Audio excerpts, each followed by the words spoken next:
Hello everyone. Welcome to the closing session of City Scripts 2022.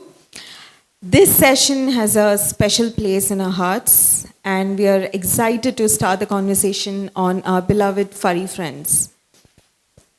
Before we begin, just a few things to keep in mind. Please fill up the seats in front so that people who join us later can be accommodated easily, and please put your phones on silent mode. The loos are on right, tea, coffee and snacks are available in the cafeteria, and the smoking area is to your left. And we'll be taking questions at the end, so please wait for the mic to be handed to you. It's my pleasure to introduce today's panelists. Sindhoor Pangal is a canine behavior consultant, Galen myotherapist, an independent ethology researcher and an educator. She studies the free-ranging dogs in India. She's also a TEDx speaker, the author of the book Dog Knows. She's also the founder of Barks. She's currently pursuing her master's in anthrozoology from Exeter University in UK. Hemali Sodhi has over 2 decades of experience in publishing. She's the founder of A Suitable Agency, a literary and brand consulting agency which represents writers and advises on corporate communications and brand strategy. A dog person and a pet parent, Hemali supports several animal welfare organizations. She's passionate about books and travel and describes her best days as those spent in the company of dogs. The Book of Dog, an anthology of original writings edited by her, was published in January 2022.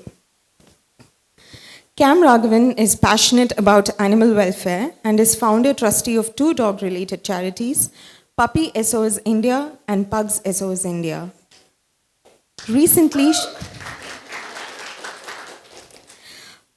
she's also partnered with a friend to open a veterinary clinic with a view to providing high-quality care to stray and community animals. Cam lives in Bangalore with a partner and 2 children. A moderator for this session is Rekha Raghunathan, who is a mum to 2 indie dogs, Ori and Patch. She's part of doggy groups in her neighborhood and hopes to sketch and write about the doggies in her colony sometime. Rekha heads the IHS Word Lab and Library, which runs City Scripts every year. Over to you, Rekha.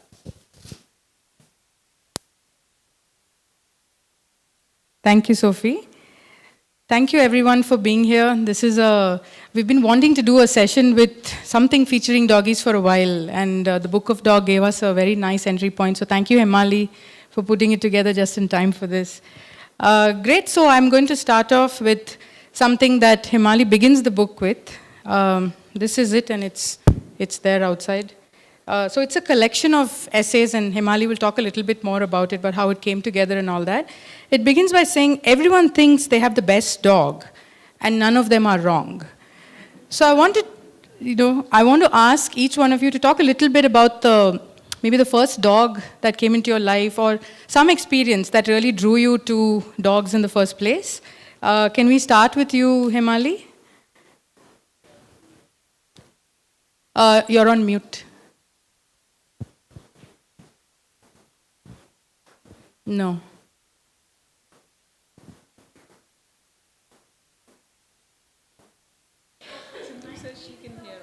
Oh,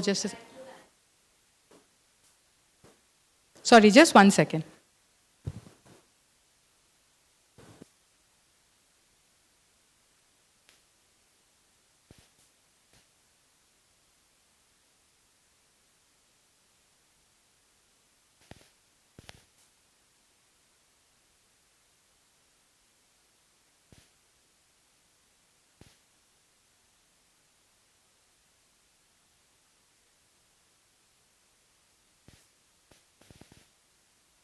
Mani, can you say something, please? Okay. Can you hear me now? Yes. Yes. Great. Okay. Thank you, Rekha. Thank you for putting this wonderful panel together. There's nothing called too many panels and too many discussions on dogs. So to answer your question, so I am actually a bit of a late convert, as my friends would say. I had this unusual thing where I grew up not being very close to dogs. I was actually quite afraid of them. And it was only when I got married into a dog-loving family that this whole new world opened up for me. And needless to say, I mean, it was from one extreme to another. I think when a dog enters your life, it is transformative. And especially if it actually happens at a later stage, you kind of see the impact so much more. So, to answer your question, Simba was our first dog. Simba was the dog that came into our lives, I think, about 16 years ago. Um, and like I said, he was transformative. He changed everything. He made me view the world in a new light. He made me see animals in a new light. I started making friends with dog parents. And some of my most enduring conversations, I think, endearing conversations, and my most lasting relationships have been with people over their dogs. So, I think what it also did was once Simba came into our lives, it also opened up this whole world of conversations around rescue, conversations around dogs on our street. Many of them adopted us. And after that, we had, so I think initially we did not understand the concept of backyard breeding, to be honest. But once one understands that, then there's no going back. Then I don't think the idea of actually going and buying a dog ever strikes you.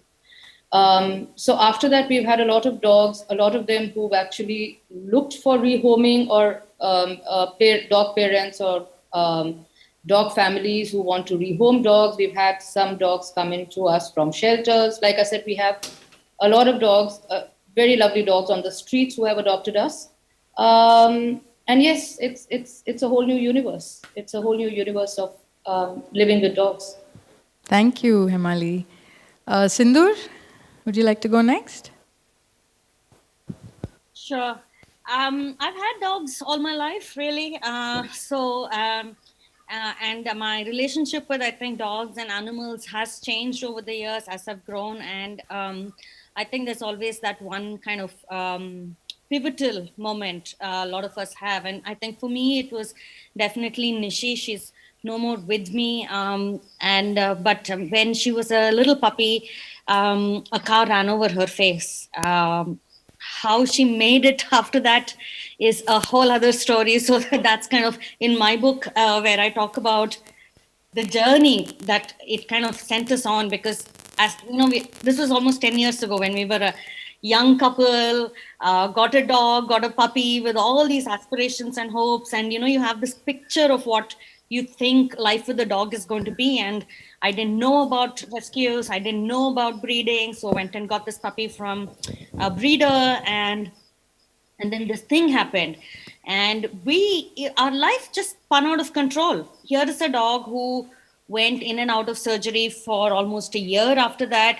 And anybody who has spent any time with dog knows that this kind of trauma can have like a huge behavioral fallout on the dog. Many of these dogs can turn into sort of very, very fearful, biting dogs. And I say with great pride and joy that Nishi wasn't one of them. She was just so full of life. And I think she gave me a great opportunity to see what the potential of a dog can be, what the strength of a dog can be, how they can forgive and grow and teach us humility. And I think really she brought me down to my knees and held me up and let me soar. So I must give credit to all the dogs that have been in my life, really. I think I'm a part of, I'm a sum of all the parts that were created by each of the dogs. But definitely I think Nishi holds a very special place in my heart. Yeah, I hope to talk a little bit more about, the lessons I learned from her. Sure.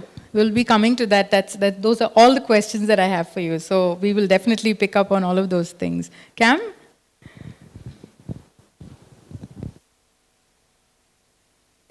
Hi, Sindhoor. Hi, Hemali. So I think my story is probably a combination of both of yours. And I remember probably, no real recollection of actually bonding with any dog per se as I was growing up in Bangalore. I think I was actually bitten once, so I was probably petrified of them rather than actually have any kind of affinity towards them. And 2009, my partner and I moved to Chennai. We were just talking about it. And this was our moment of, we now need to grow up and have some responsibilities around us. And what better way to kind of kickstart that journey than getting a dog? And I had no idea about rescues, shelters, adoptions, nothing. So it was really kind of vague the way we went about looking for a puppy. So we knew it had to be small. So we went to some horrible breeders. Now, reflecting back on it, I'm mortified that, I would even consider this as a way of bringing a puppy in, but I had no other, kind of knowledge about how to go about it. So it went from a Shih Tzu to, I think, a Beagle. And then a neighbor actually said there was a home litter of pugs. And so we went to this house somewhere near Hemali, and this litter, this crazy pug ran out and started barking at us. And then, it's a really defining moment in my life, though, because Anu knows this. Dora will always be something amazing in our lives. She's our first pug. So anyway, the guy who had this pug then went in and brought these 5 pugs, I think, 5 pug babies. I can't even say this without crying, I think.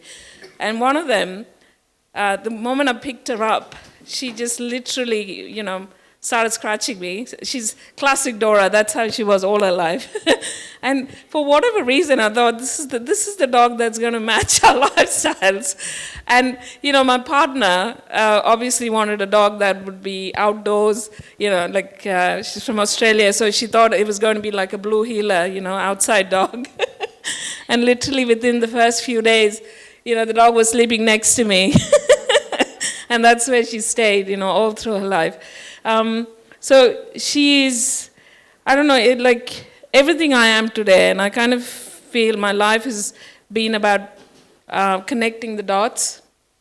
It started with Dora, the journey with Dora. Milo came along a couple of years later. He was my first pug rescue.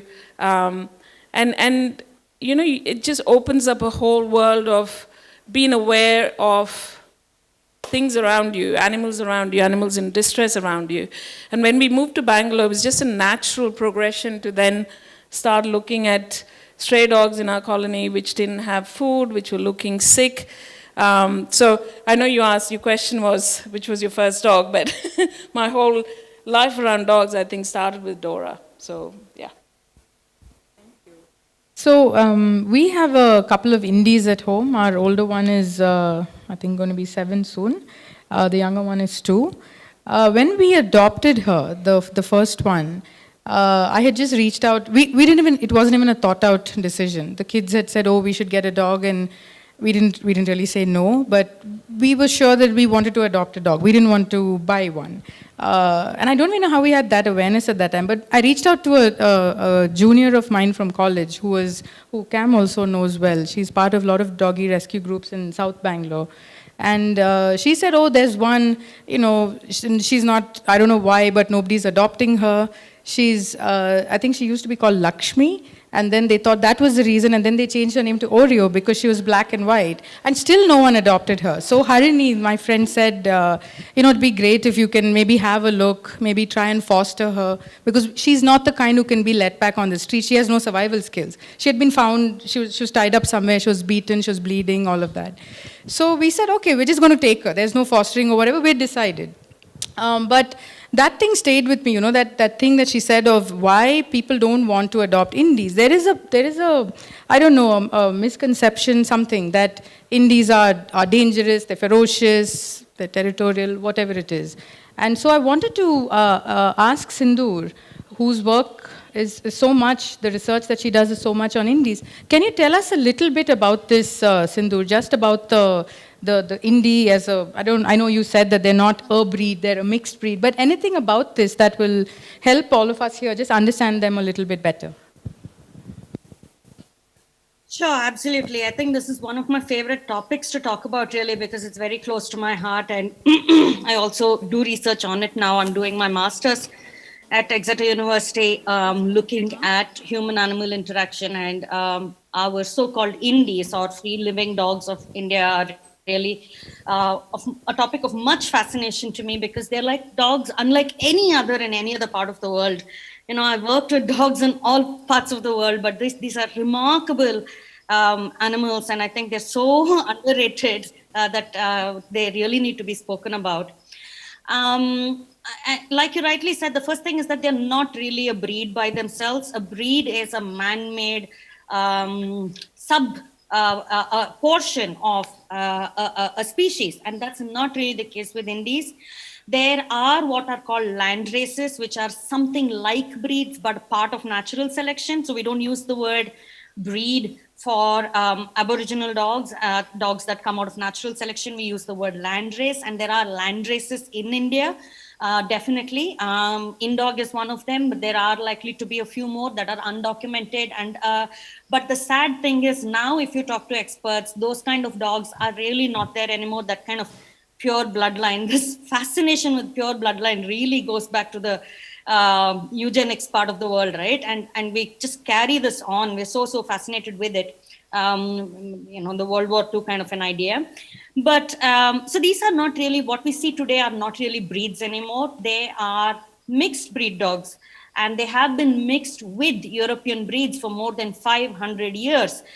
In fact, I remember outside my workplace a few years ago, I noticed a streetie who looked extraordinarily similar to a Swiss mountain dog, a Swiss Sennenhund. And I was just, how is this possible? How can there be a streetie that looks like a Swiss mountain dog, right? Like a Swiss Sennenhund in Bangalore, in Koramangala.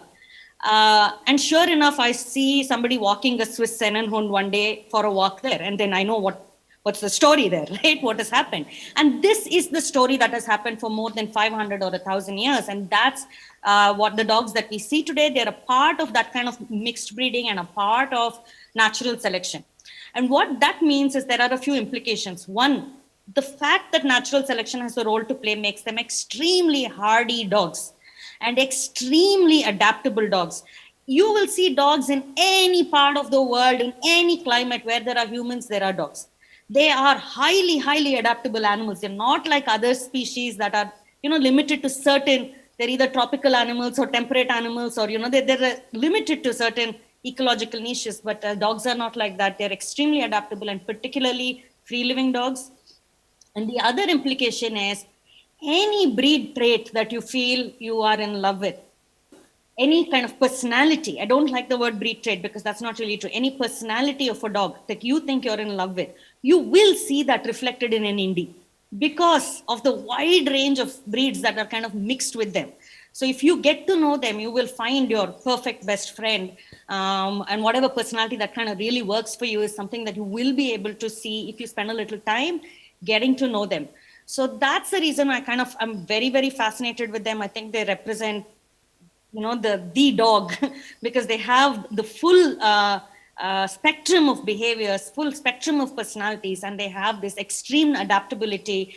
I hear a lot of people saying, oh, you know, city dogs, in cities you shouldn't have dogs, you should only have it in large farms, in bungalows with large gardens and all that. Indies are so incredibly adaptable that they will do well in any environment. Give them a sofa and they're like, I'm here, I love it, and I'm happy to settle down. Just with a little bit of understanding, we can go a long way with them. So I encourage people to look at them that way. Look at their diversity, look at their potential. Your mind will blow. Thanks, Sindhoor. Cam, I'm Can gonna- I come to you next? You've been involved in so many doggy groups. Can you tell us a little bit about your work, a little bit about Puppy SOS and now Pugs SOS as well? But I would really like you to talk a little bit about this idea of community ownership. We've chatted about it before. And if you want to also bring in the impact of COVID, that would be great. You know, I kind of briefly spoke about how having Dora, you know, really transitioned my outlook about dogs in our country. You know, I think so many of us are just oblivious to the fact that there are dogs which obviously need food, nourishment to survive. You know, it just doesn't even occur to a lot of people. They just think they will survive somehow, which is quite sad. So when we moved to Bangalore, one of the things that had happened, you know, pretty much at the same time was this huge township with a lot of houses, around 600 houses. they all lost their jobs. It was the HMT factory which shut down. And each of these houses, they're independent houses, so they all had a dog as a guard dog, more than anything else. These dogs were just left behind. They didn't go with the families. So I kind of inherited about 350 dogs. So it wasn't planned. Obviously, it wasn't in the plan for moving to Bangalore. But that's what happened. So we started feeding a few dogs, and it kind of moved to the next lane, the next kind of adjoining area, and very soon it just skyrocketed into something crazy that it is now. So right now we feed around 400 plus dogs every day, which is just ridiculous, I think. But anyway, so Puppy SOS is essentially what I call that initiative. So that includes looking after the feeding program, but also helping with rescuing puppies which have been in trauma cases, old dogs which can't fend for themselves. So we have around 40 dogs at the Puppy SOS Center. Personally, I'm with you, Sindhoor. I just think Indies are amazing dogs, and they're probably undervalued so much. I think all of us should adopt. If any of you want to adopt, you know where to contact me. So I can absolutely give you an Indie dog to take home. So I think, it's just incredible that I've had the pleasure and the privilege to get to know our Indies so close, from a close perspective, and they give so much back. It gives me immense happiness to be able to make a difference. The pugs thing, obviously, no guesses there. All Dora and Anu, basically, who's equally passionate about this. Sorry to use the word breed, but yeah, type of dog. We've obviously got a huge connect with pugs, and we see so many pugs being dumped on the road and really struggling. Some of the cases we've seen in the last few months is just heartbreaking. So we're hoping to make a difference, but more importantly, to also create awareness that, just because they're cute and look cuddly, doesn't mean you bring one home if you have no idea about how to look after them. Going back to your question about communities and the roles they can play in really making a difference, I think Divya is in the audience today, and it's incredibly a proud moment for me to see the kind of work she does day in, day out for the dogs in the community you live in. But more importantly, I think giving them the respect and space to be in their own environment. No one's trying to, forcefully take them and put them in a shelter. When they find puppies on the road, and I'm on those groups, it's not like, oh, let's send them to, I'm not going to say any names, XYZ shelter, because it's the worst thing you can do to the poor thing. They're very happy being free on the road. Care for them, vaccinate them, sterilize them, feed them. That's all they need. Going back to COVID, what actually happened was a lot of our streeties rely on small lunch outlets and tea shops for their food. And the lockdown was so sudden. Literally, I think we got like 5 hours or 6 hours of warning. Overnight, there was no source of food for any of these dogs, which is just so cruel and so sad. Obviously, we were all panicking. I think we didn't know what to expect from the virus. Makes sense. But I think in a city like Bangalore, what's really heartwarming is there's so many people like Divya who actually go out of their way to make a difference. They went about it in a very unsung way, but I think the dogs in Bangalore, the streeties, are very lucky. They got taken care of really well. And I think it proves a point that as a community, if you want to make a difference, you can, and it's rallying people around your community to either financially fund it or help in whatever ways they can. They can probably foster a sick dog for a few days and put it back on the street. We're not saying take it in and keep it forever. so I gave you an example when we spoke earlier in the week. I lived in Australia for a while, and one of the things that I noticed there is a program called Neighborhood Watch, and it's not for dogs, it's for all people in the community. But it's a great little way of pulling people together as a resource unit. So if an elderly person in the neighborhood is sick, somebody will step in and help them out. I think it would be nice for us to aspire to something like that in India, where the community itself takes care of the dogs in that area. It shouldn't have to be a shelter which is 10 kilometers away, 15 kilometers away. And shelters, no offense meant again, are not the right places for healthy dogs. We might think it is, but it's not. I mean, yeah, I urge any of you who's interested to know a little bit more to go and spend some time in shelters, and you will realize what I'm saying is probably closer to the truth. So there's a lot of things we can do by pulling in resources, by pulling in time. Time is one of the big things, that none of us seem to have enough of. But as a group of people, I think we can really make a difference. And I see it in RME, in your community, I really see it. Unfortunately, where I live, it's the opposite end of the spectrum. So we just get used as a dumping ground. So we get a lot of bags of litters of puppies dumped there because people now know that we feed them and somehow we'll find a way to look after them. So that's not a nice place to be. But I'm not going to move anytime soon, Divya. So yeah, does that give you a little bit of an overview? Okay. It does, and one of the things when we talk about communities, and we had spoken about this briefly, is about bringing children, raising awareness in schools. I just want all of you all to, if you can just reflect upon that, Hemali, Sindhoor, this is open to all of you, but just any thoughts on that, how we can get kids a little bit more involved, if that even works, because very often what we hear is, oh, we bought a pug because my child likes it, or whatever, German Shepherd, anything. So I think that there's something, I'm sure it's not completely untrue, but how do we do something about something like that? It happens all the time. So is there something that you all have thought about? Is that the place to, yeah? Only because I have 2 young kids at home, and one of the things I see in them is something I hope every kid kind of grows in that way, because they're very kind and compassionate. And it started with Lara, when she was very little. We used to have lots of puppies coming in, which we would foster. So she grew up wanting to be nice to them, playing with them, and being kind to them. And every one of her school events where she would have to talk about something she likes, she would talk about the dogs.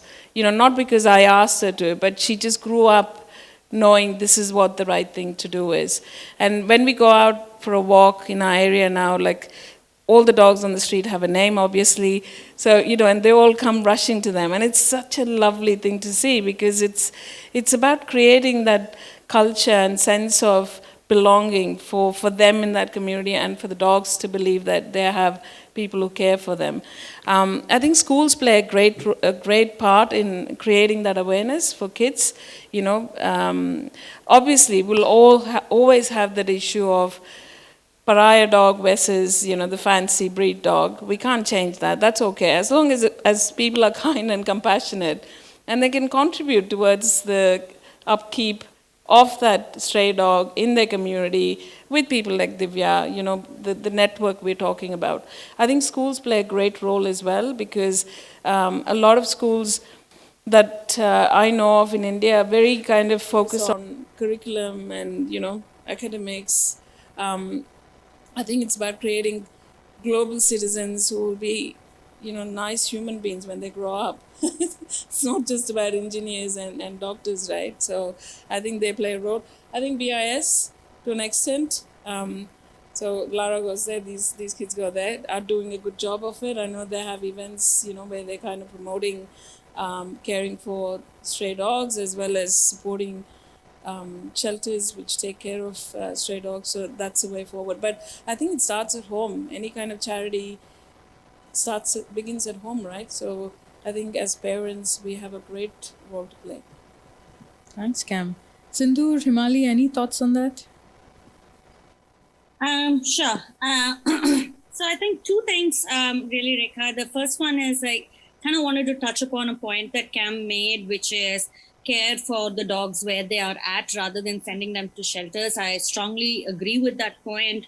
And I'm not just coming from it from a, whether the shelters are the right place for them, but also, why are we trying to kind of move them? There is now there's a lot of literature in the academic world that shows us that this idea of this is something that people often ask for when there's conflict, right, between humans and dogs, or dog conflict, or animal dog conflict, is when they kind of want to say, hey, why don't we kind of get rid of all the dogs, or this is the dog problem, without really looking at the details of it, and let's just get rid of them, either by very strong means. Some people are at the extreme saying, kill them, cull them, things like that.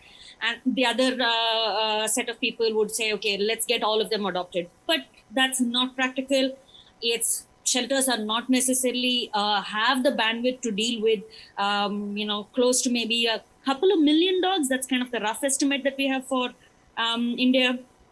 And the other thing is that it isn't effective. In a country like India, there will be free-living dogs that will keep coming back over and over. This idea of sanitizing your cities from dogs is a very colonial idea, and it is there is now a lot of engagement in the academic world to say that we need a decolonized approach to looking at these dogs, and one of them happens to be care for these dogs. We are much more better suited and set up to provide good care for these animals in situ, vaccinating them and sterilizing them, managing their populations, getting to know them, kind of becoming friendly with them, and sensitizing people to the dogs, and working through that. That's something that we have a tremendous amount of knowledge of.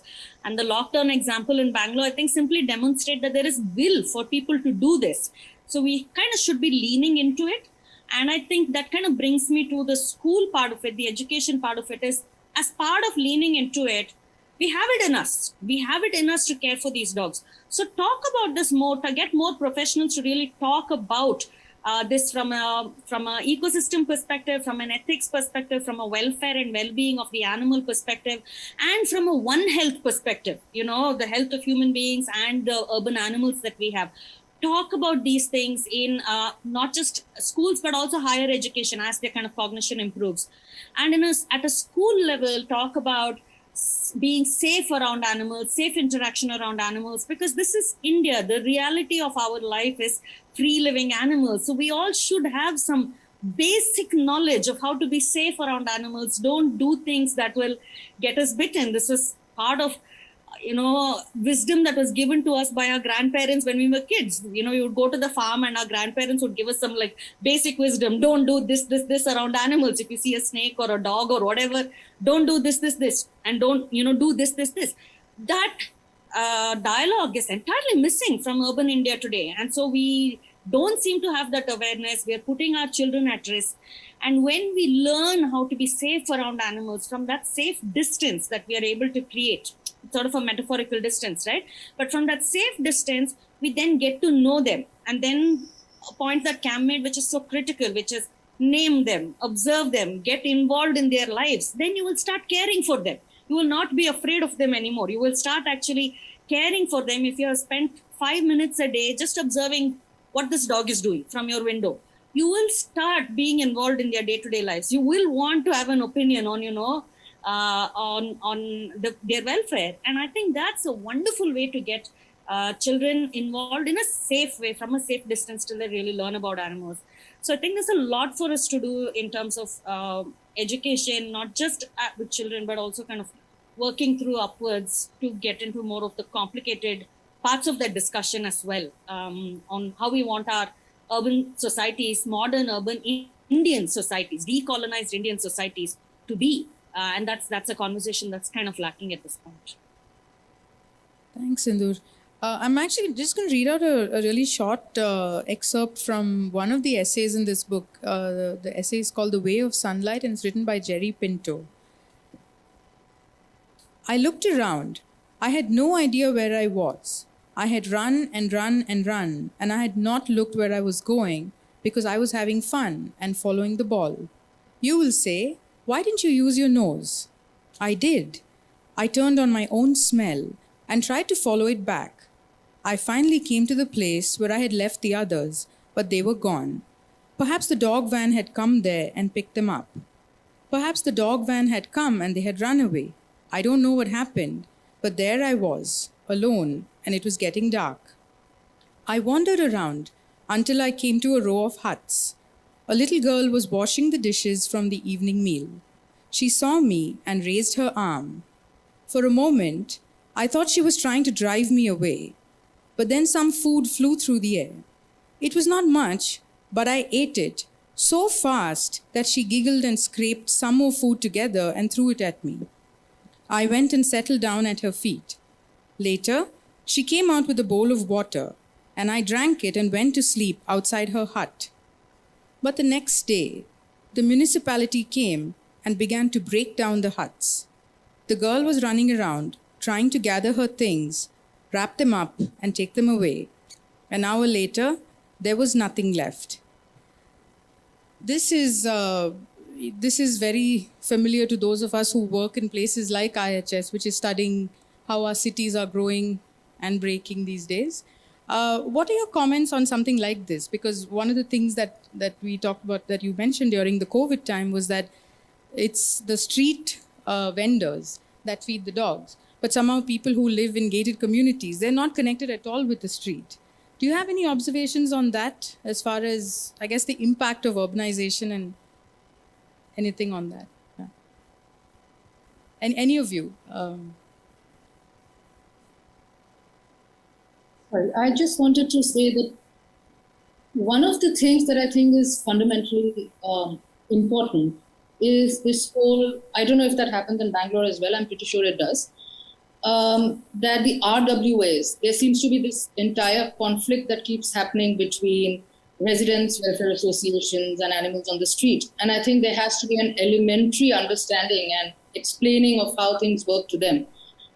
Because this also ties in with your idea, with your question around children. I think children pick up what they see.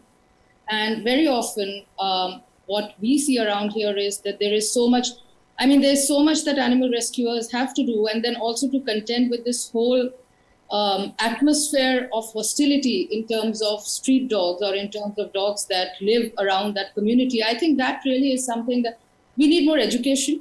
We need, of course, there is something to be said for responsible feeding in designated areas and all that. But I think people have to understand that dogs don't just bite out of, there's always a reason. And usually it's either out of fear or it's out of, they're reacting to something or it's hunger. But I think there is a big gap there that needs to be addressed.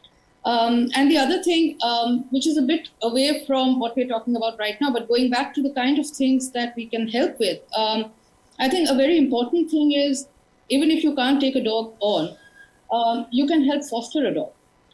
Because I completely agree that, and I understand that a healthy dog going to a shelter is not going to survive very long. Unfortunately, that's the reality. They'll pick up an infection. They can't last in shelters for very long.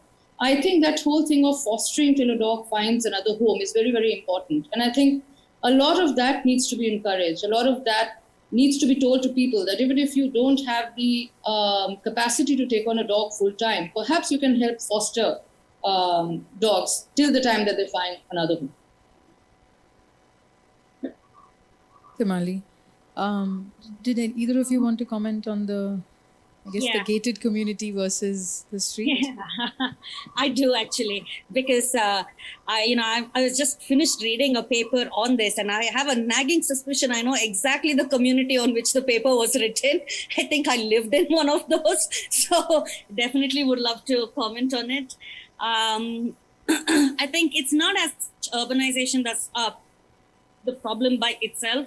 I think urbanization does to some extent take us away from some of the conventional wisdom that was being given to us in rural areas. But I think it's the growth of wealth and kind of the separation from, and I think that's where the gated community picture comes into play, the separation from the reality around us. It's almost like creating this alternative reality where there is an extraordinary level of entitlement really in the kind of living that we do. It's sort of, we want to almost believe that we're disconnected from the outside world that we live in. It's almost like two separate countries. I remember my sister commenting that it didn't even look like India. She said, this looks like Orange County. And I think that's what happens with that kind of entitlement is this lack of sort of going away of, a depletion of respect for life around us and a sense of humility. So if you were living in the slums, you're not that removed from animals. There's nowhere to escape. So you have to kind of learn some basic things about how to be safe around animals, how to coexist, how do you actually make the idea of community dogs work and things like that. That's something you have to learn. Otherwise, everybody pays the price, including you. Whereas if you're in a gated community, there's always a fallback, right? If the dog doesn't behave exactly the way I want to, I will put the dog for training. I will send the dog away, or worse, if I don't have any patience, I'll put the dog up for adoption. Somebody is going to come and take responsibility, and this doesn't have to be my problem anymore. So I never really have to learn. I never really have to understand what coexistence means, why it is important. And so it becomes really, there is a heavy pushback on this idea of getting to know animals. And interestingly, studies show us that when people have the loudest objection to free-living dogs, free-living animals, in fact, this is for snakes and dogs, and the paper I was talking about was done on snakes, the biggest objection and the biggest kind of sense of entitlement and anger comes from the wealthiest of the country, and of course the poorest of the poor, who are kind of, exposed to the elements. They really don't have the right kind of medical support and things like that. So their emotions are kind of more understandable, and we can deal with that if we actually work with creating awareness and education. But it's the sense of entitlement one which really, I think, creates those roadblocks, because we are a minority with so vocal and so influential in terms of policy and the way thought processes go. So I think engagement with these communities is important, but quite challenging. At me and RWS. So all I can say is what you said, Sindhoor, is spot on. I think there's a false sense of entitlement, and I just don't understand this. It's I normally, I yell quite a lot at a lot of people in my community, and it's now par for the course. I think they wouldn't expect me to be any different. The police are always very, quick to be called into scenarios. I think there's an element of trying and pushing as far as they can push. They think our country. This is reality. Our country is full of garbage everywhere, right? It's not like we live in a pristine. And you're right. The moment they go into the complex, they think they're in a different country. It's ridiculous. Look around you. So I have, probably at least 2 or 3 fights every week with people. And I don't know whether it's the right way to go about dealing with this issue, but I really don't care. It gives me a lot of satisfaction to ask somebody to F off, because your father doesn't own the road. I know it's not a long-term solution, but get a grip. We all die one day. Let's just be realistic about the challenges we have. How can we learn to coexist? And we talk about, kids. Kids are growing up watching their parents being, I'm being so politically incorrect. No, it's just terrible. Teach your kids the right things. Let them grow up to be decent human beings. Isn't that what you want? Yeah. Anyway, We also want IIT admission, so it's a little difficult, I think, to balance the two. My nephew is going tomorrow, by the way, to Mumbai, and I was shopping for him today. I'm going to Mumbai with him. He's a really decent guy, so you don't have to be one way or the other. I hope a lot of people catch the recording of this session and realize that. Yeah. Cool. So Hemali, I'll come to you now. Can you give us a little bit of context about, how you thought about this book?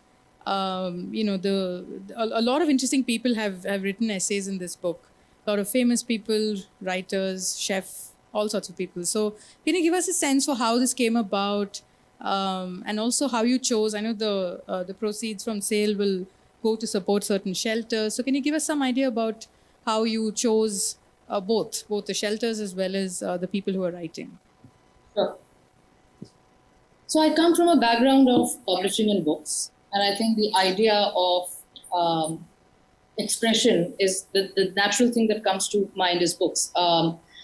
And I think growing up, you read a lot about dogs in literature. You have all your favorite characters, but when I think about books in my adult life and the books that I've read, there are a few around dogs, but not that many. Or maybe I've not read the right book, I don't know. But I mean, I can think of a few. I can think of Fall of the Wild, I can think of Marley and Me, I can think of writers who are dog lovers, but I don't see that many stories where dogs are the center. And so I think the idea about doing an anthology, also this ties with the fact that, like I'd said, a lot of my conversations with people have been around their dogs. So I think this whole idea of putting together the Book of Dog was essentially to talk about our relationship with our dogs, but also a sort of a homage to the special dogs in everyone's lives. You know, that dog who's made a difference, who's been transformative. So I think it was only when COVID struck that I actually had the time to sit and think about this and put it together. Also because I think another remarkable thing about COVID was that when the world was falling apart, and I addressed this in my introduction, the world was falling apart. I think it was the dogs at home who provided so much comfort to so many of us. So the first list of people that I had chosen were writers, but also dog parents, people I'd had conversations with.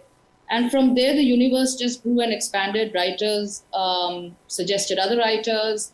There are some debut voices, dog parents who I know. I was very curious to see what form their expression for the love of their dog would take, in the form of an essay or the form of a contribution.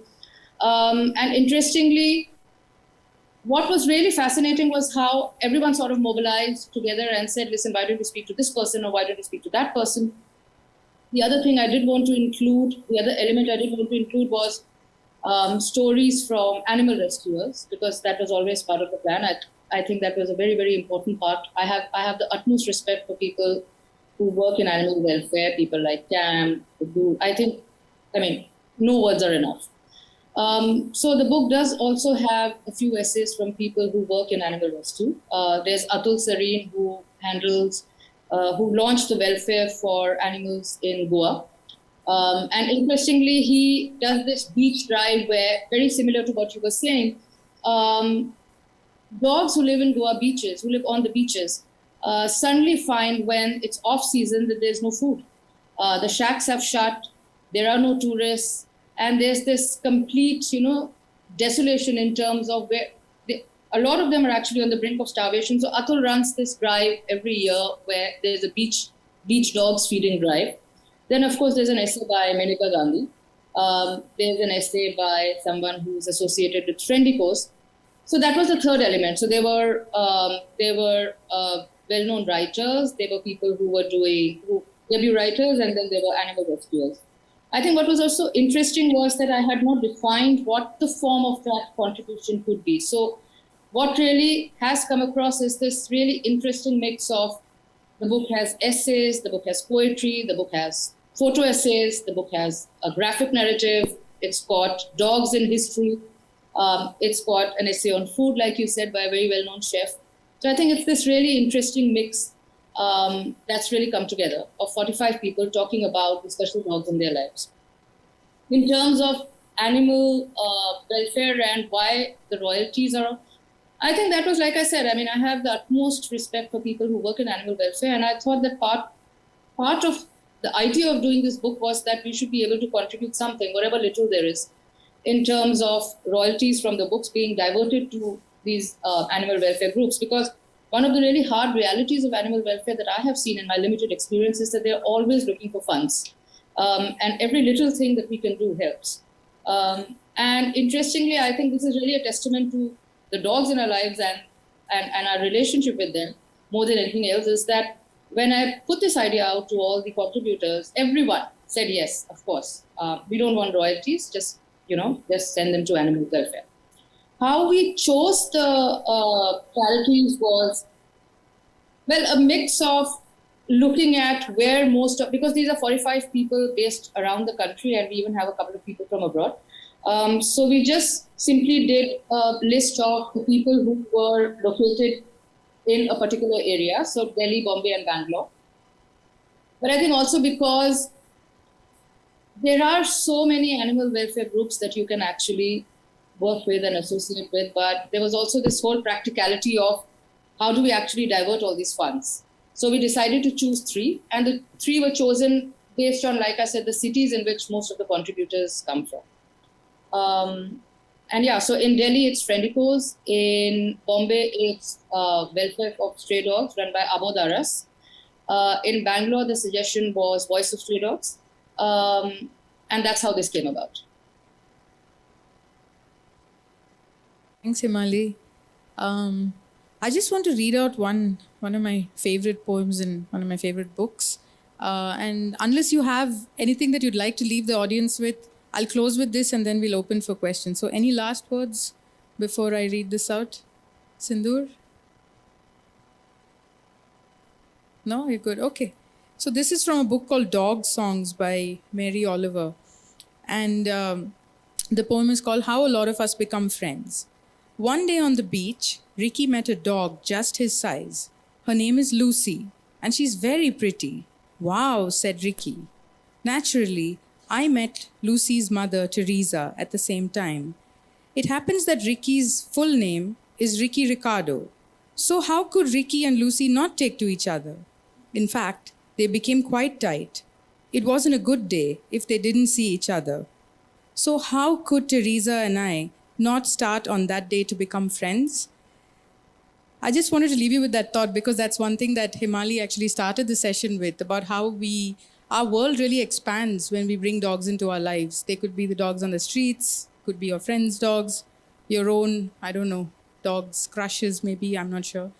But just on that note, I think we'll close this session and we'll open up for questions if there are any.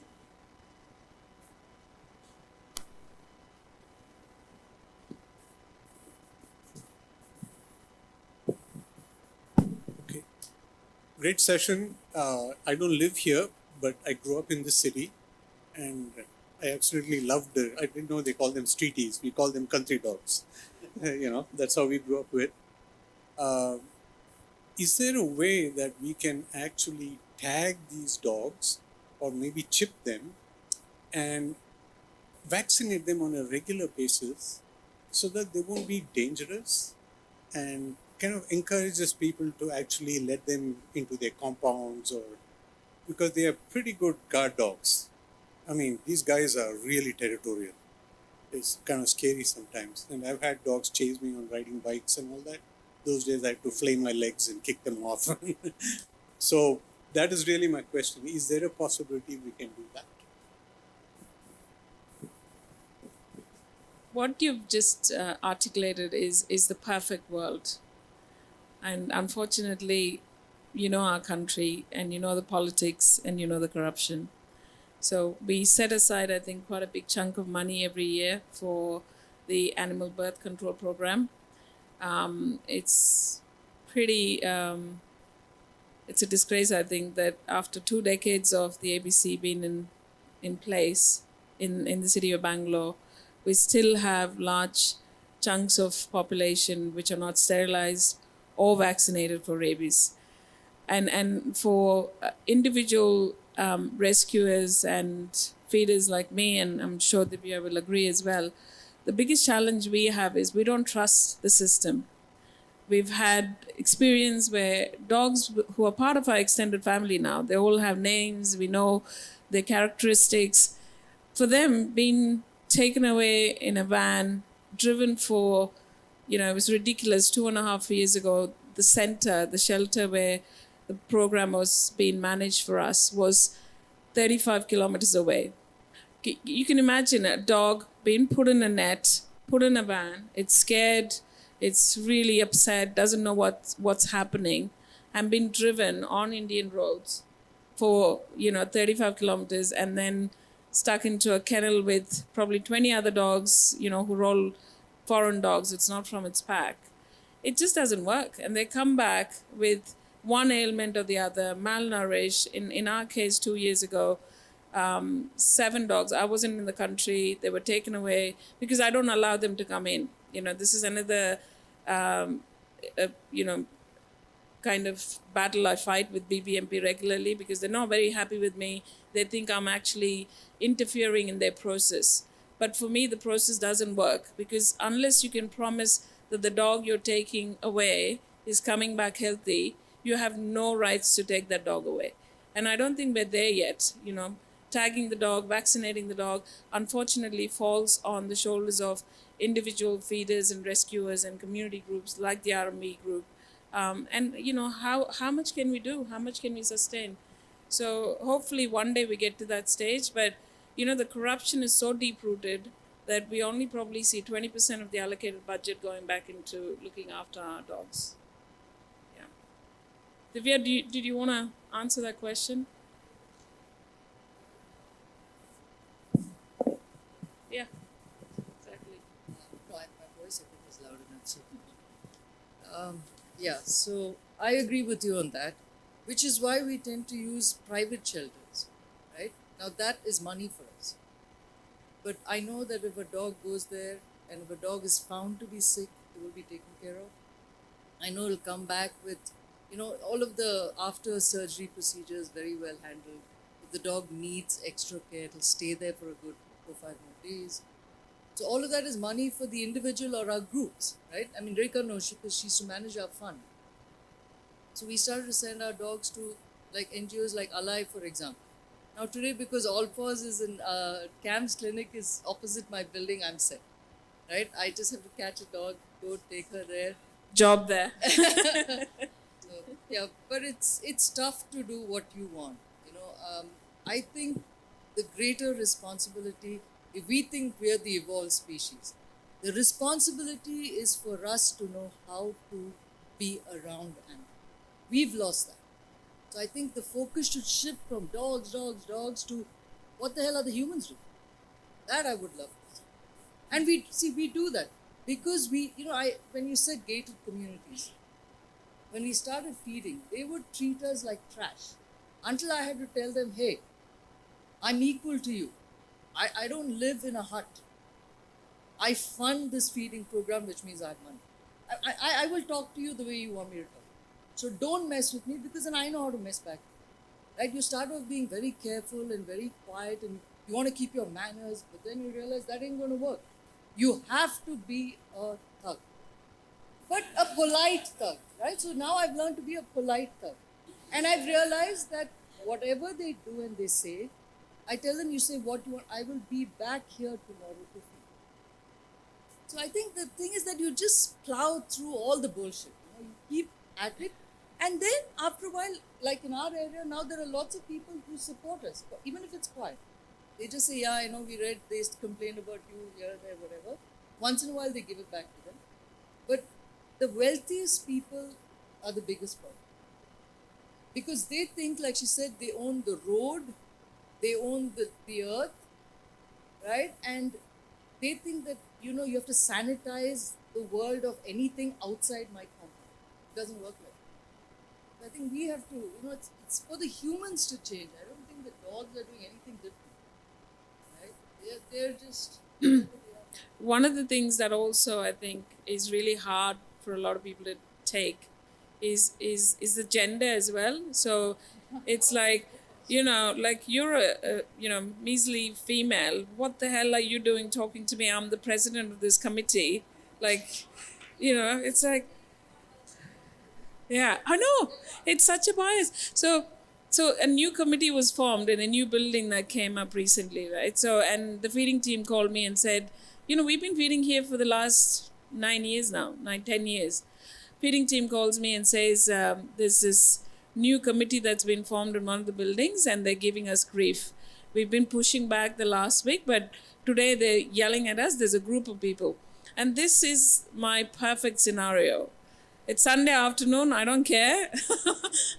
I drive there, I get off, and there's like, I should share that picture with you.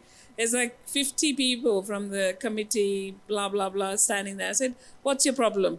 Why are you creating this issue? They are doing what they've been doing for the last 5 years. The police know it. We're not doing anything illegal. What is your problem? So this elderly gentleman comes in and he goes, I'm the president of this committee, as if, that means something. To me, it doesn't mean anything, right? I said, I don't care. The rules are the same, whether you're president of the committee or, you're just that guy who's, homeless person on the road. You can't prevent my people from doing what they've been doing all along. The Constitution actually mandates we should care for stray animals in our country. And then, what happens? And this is really sad about our female race, I think. Women don't support other women. So the wife of the president comes in and goes, how dare you talk to my husband like this? And I said, oh, really, ma'am? If it's your husband, please take him home and make him some tea. Why are you wasting his time here? It's ridiculous. But this is a constant fight. I've got to a stage where this doesn't bother me. I will take anyone on, but it's not easy. If you're on your own, young female, trying to do the right thing, a noble cause, imagine 10 people ganging up on that. These people should be put behind bars. But that's the reality. Rekha, sorry, just a sec. Sindhoor wants to say, yeah. I'm just taking it back to the question that the gentleman asked on chipping them and vaccinating them regularly. I think the first thing is that that's actually not required. It's a very expensive kind of a proposition that actually is not required, because there's new and significant information emerging that a lot of these vaccines are not required on a repeat basis. So our challenge is not with revaccinating. Our challenge is with coverage. We are not actually doing 100% coverage. And if you talk to people who are spending time with trying to do this coverage, like, organizations like Mission Rabies and things like that, the ones who have actually managed pretty good. So I suppose a lot of you understand that with when we talk about vaccinating, we're talking about zoonotic diseases, right? And one thing that we need to understand is we don't need 100% coverage for these diseases. We need about 70% for rabies, actually, if for instance.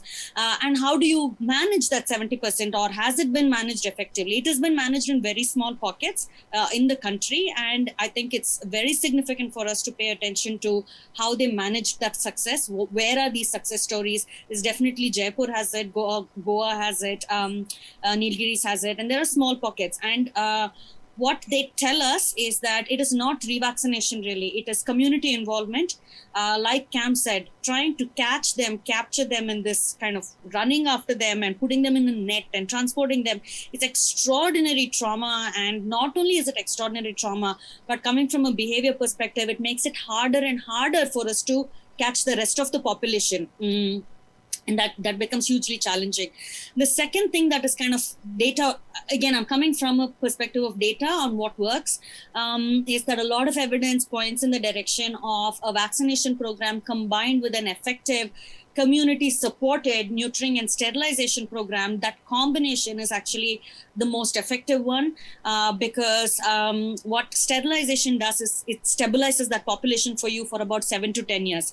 So you're not dealing with a roaming, constant new dog kind of a population. You don't have to do these massive vaccination drives year on year, but really trying to get about 70% of the population in a span of a year or two, and you are going to be more or less set with incremental changes. But all of this, I did have a fairly long discussion for my own community. Like Cam said, I think we all struggle the most with our own communities, with the association and the president of the association having a big problem with the women having an opinion here. So I think that's quite universal.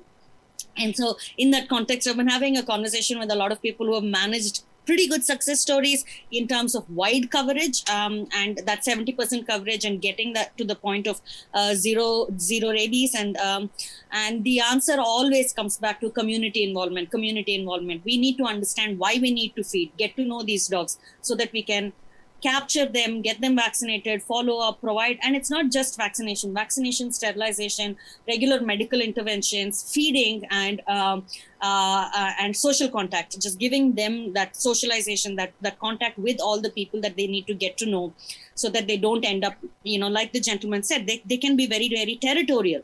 And the good part is that they can be extraordinary guard dogs, but the bad part is that it probably takes, and it's not really bad, but it probably takes a little bit of effort to get to know these dogs, to say, hey, I am part of this territory. And they're so good at doing this automatically that they will lean into it if we understand that this is what needs to be done. So I think a little bit of information and a little bit of a few members of the community who are willing to do the work, while the rest of the community who's just willing to just hold your peace. Right? You're not even willing to do the work. Just hold your peace, let the active ones do their job. And I think we can go much longer way than trying to invest in expensive technology and things like that.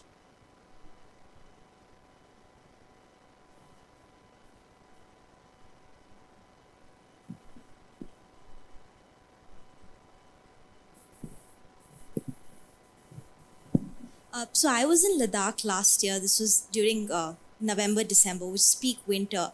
And the first sight when I enter the city are these really fluffy dogs that I want to pet. But as soon as I reached the hostel, they told me stories. And again, disclaimer, this is hearsay, but they told me stories of how a lot of people get attacked by these dogs, because during the summer they have people, tourists, to feed them. But during winter, even the localites go back to other places itself. So even the community that we speak about of the localites is not really present in full numbers. And so the city, that street especially, as I was exiting, started to feel very unfriendly and unsafe to me, because the gaze of the dogs, I felt very vulnerable. And I was just wondering if there could be any creative ideas on how the community could extend, especially in these places, also to, say, hotels and places that would operate even during winter seasons, so that they can also take care of the dogs itself. And if those are contexts that you've worked with, and any ideas or suggestions on that, I'd just like to hear. We spoke about Goa, right? Goa is very similar like that. So even the hotels shut from, I think, May till beginning of October.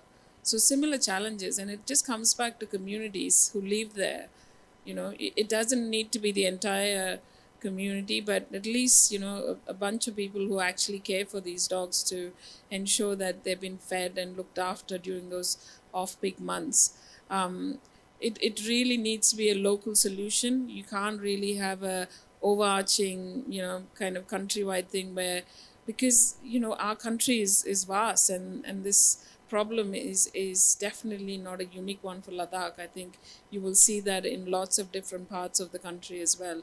So I think it does come down to the local municipality or panchayat or whatever is looking after the area from a political perspective. But equally, people like you and me, we can make a difference. It doesn't take a lot.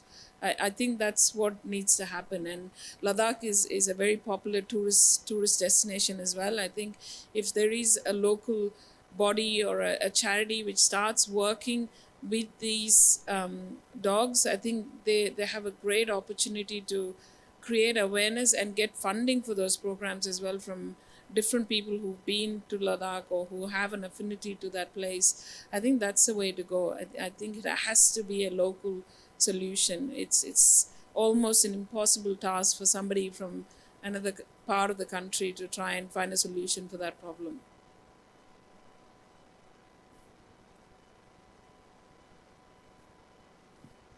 I think we're kind of out of time. Should we wrap up? I don't think there are any other questions either. Thank you so much, everybody. Thank you, Sindhoor. Thank you, Hemali. And thank you, Cam. Such a wonderful session.